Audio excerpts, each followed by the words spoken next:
বরগুনা শহরের বিবি কমপ্লেক্সের সামনে খোলা আকাশের নিচে পড়ে আছে ২৪টি নতুন গাড়ি। বছরের পর বছর ধরে এভাবে থাকলেও এখনও ব্যবহারই করা হয়নি।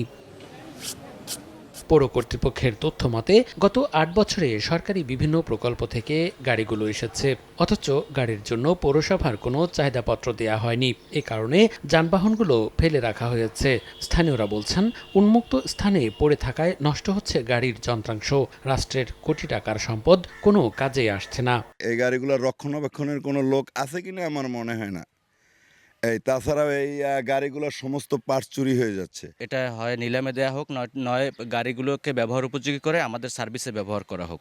এমন একটা সিন্ডিকেট আছে যারা যেখানে যে গাড়িগুলো প্রয়োজন না সেই গাড়িগুলো গছিয়ে দেয়। এই গাড়িগুলোর ব্যবহার উপযোগী করতে যে ধরনের পদক্ষেপ নেওয়া উচিত, পৌরসভা কর্তৃপক্ষের সে ধরনের পদক্ষেপ নেওয়া উচিত বলে আমি মনে করছি। পৌর কর্তৃপক্ষ বলছে, সরকারি কিছু জটিলতার কারণে গাড়ি নিলামে বিক্রি করা যাচ্ছে না। তবে শিগগিরই পৌরবাসীর কল্যাণে ব্যবহার করার আশ্বাস পৌর প্রশাসকের। বিষয়টা এইরকমই, কারণ আমাদের উপর থেকে পারমিশন না দিলে আমরা ইচ্ছে করলে এটা নিলাম দিতে পারিনি। এগুলোকে ব্যবহার করে কিভাবে নাগরিক সেবা নিশ্চিত করা যায় এবং নাগরিকদের সুবিধাগুলো নিশ্চিত করা যায় সে ব্যাপারে আমরা প্রয়োজনীয় ব্যবস্থা নেব। পড়ে থাকা গাড়ির মধ্যে ২১টি সচল আছে, জানিয়েছে পৌর কর্তৃপক্ষ। সময় সংবাদ, বরগুনা।